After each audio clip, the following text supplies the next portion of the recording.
سر این خانم ضربه میخوره و میخوره به لبه جدول. زنگ میزنن، آمبولانس میاد. آمبولانس که میاد، خب این خانم یه مقدار بر و رو داشته و این خانم سوار آمبولانس میکنه.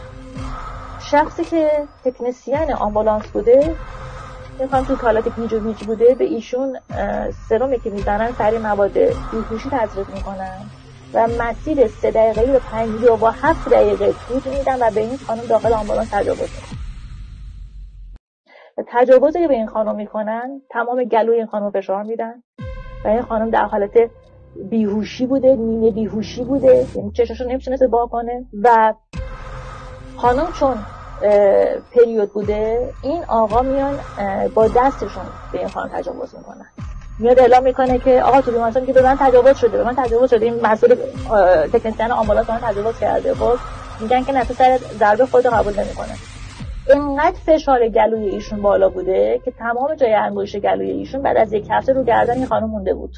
و رأی که میگن که این رأی که میدن حالت طبق ماده 637 که رابطه نامشروع مادون زنا، چرا؟ چون حالشون دو صورت نداده و با دستش این کار انجام داده.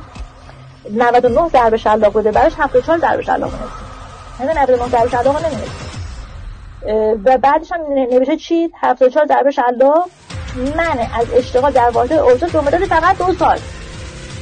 و بعد از 2 سال ایشون دوباره برگشت به سر کار.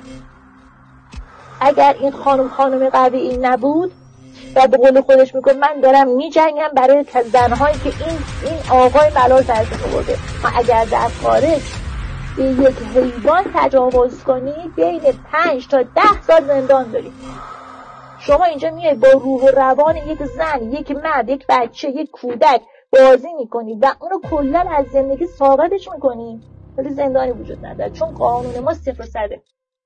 اصلا یه بحثی بگم، یعنی اگه این خانم حالا دستش رو این آقا بوده، میومده مثلا با این لیوان بوده، عجب با این بوده، عجب با این خودکار، عجب اینا رو تجاوز نمیدونن.